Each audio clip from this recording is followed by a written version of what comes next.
When Ingrid Bergman met Roberto Rossellini, she knew only 2 words in Italian: ti amo. But the language barrier did not stop the avalanche of feelings. We recall the scandalous novel that blew up puritanical Hollywood and divided the life of a great actress into before and after.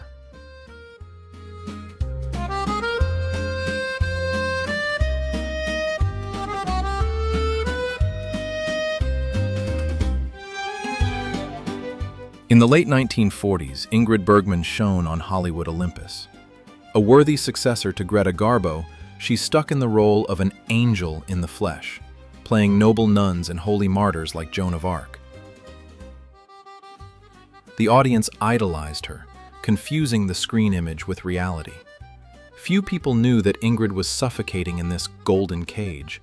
She desperately wanted insane passion and bold, creative experiments. Her husband, Peter Lindström, a successful Swedish neurosurgeon, handled all of the actress's business and was the undisputed head of the family.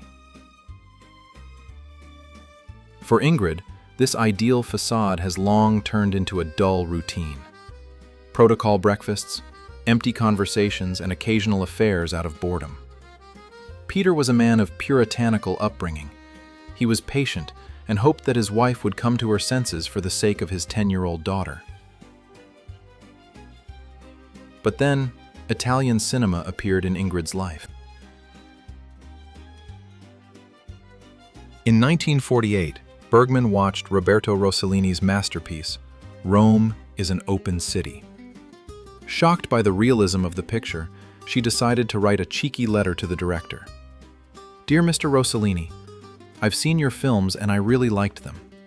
If you need a Swedish actress who speaks good English, hasn't forgotten German, doesn't speak French well, and only knows ti amo in Italian, I'm ready to come."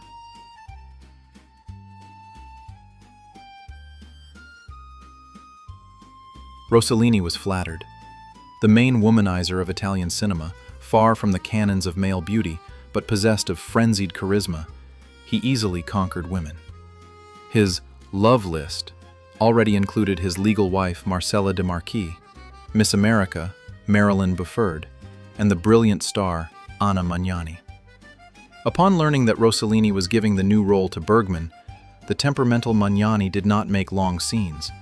She simply poured a plate of spaghetti right in the director's face during lunch at the restaurant. Ingrid and Roberto's first meeting took place in Paris.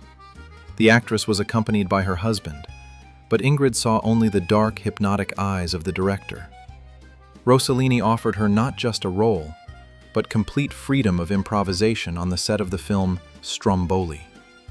For Bergman, tired of the rigid confines of Hollywood, it was a breath of fresh air.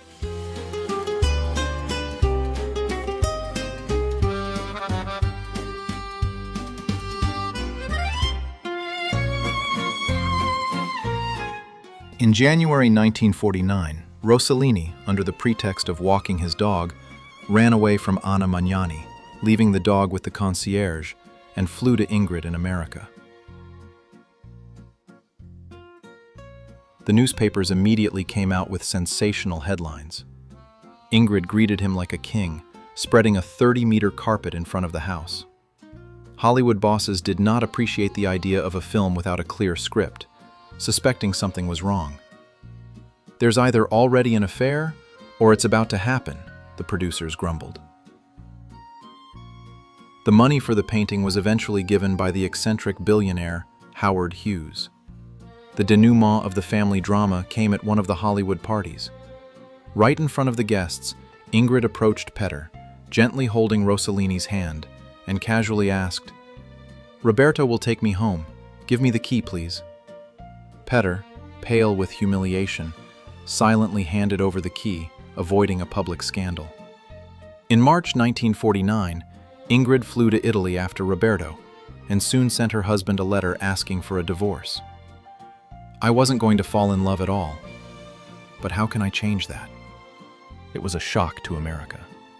In his reply, Petter did not even mention Rossellini by name, fastidiously calling him "your Italian," and reminded him that in Catholic Italy, divorce is prohibited, so Ingrid is destined to be only a mistress. When Petter arrived in Rome for negotiations, Rossellini staged a scene of jealousy. He threatened to shoot his rival, and while the couple were explaining themselves behind the locked door of the room, he furiously drove circles around the hotel in his red Cisitalia sports car, deafening the street with the roar of the engine. In the summer of 1949, on the set of Stromboli, Ingrid realized that she was pregnant. The situation became critical. The divorces were delayed. Paparazzi were on duty around the clock at the couple's house. Rossellini ran around the house like a mad hatter, shouting, "Take something for your nerves, you're driving me crazy," while Bergman herself smoked melancholically on the terrace.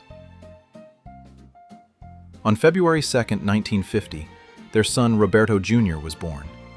On the birth certificate, they wrote in the mother column, "temporarily unidentified." Otherwise, according to the law, the baby would have been registered with Ingrid's first husband. The Franciscan priest, a family friend, blessed the baby and said, "How beautiful is this child of sin." "This is a child of love," Rossellini raged. They finally got married in May, but hell awaited them outside the walls of the church. Former fans cursed Bergman. In her native Sweden, she was called a stain on the flag, and the U.S. Senate publicly condemned her immoral behavior.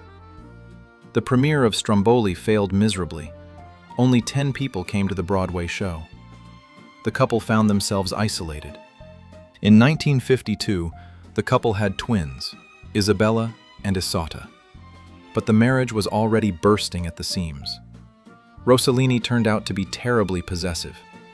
He forbade Ingrid to act with other directors, including Fellini and Visconti, and his own films with her participation brought only losses. The great actress found herself in a cage again, now an Italian one. She was dusting again, smoking by the window, and pining. They were too different. Federico Fellini recalled that Ingrid remained strikingly naive and Scandinavian refined for their noisy, cynical Italian circle. Soon, Roberto began to grow cold towards his wife, complaining to friends that she had no true passion. The end of the relationship was set by Rossellini's trip to India in the mid-50s, where he began an affair with screenwriter Sonali Dasgupta. Ingrid did not remain in debt and, to spite her husband, accepted an invitation from Hollywood to star in the film Anastasia. In 1957, their marriage was officially dissolved. The 8-year period of exile ended in triumph. Bergman won her second Oscar for her role in Anastasia.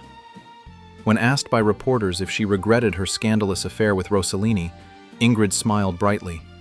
"No, not a bit. I did what I felt." The audience applauded. Hollywood has forgiven its beloved angel, proving that a great talent can atone for any earthly sins.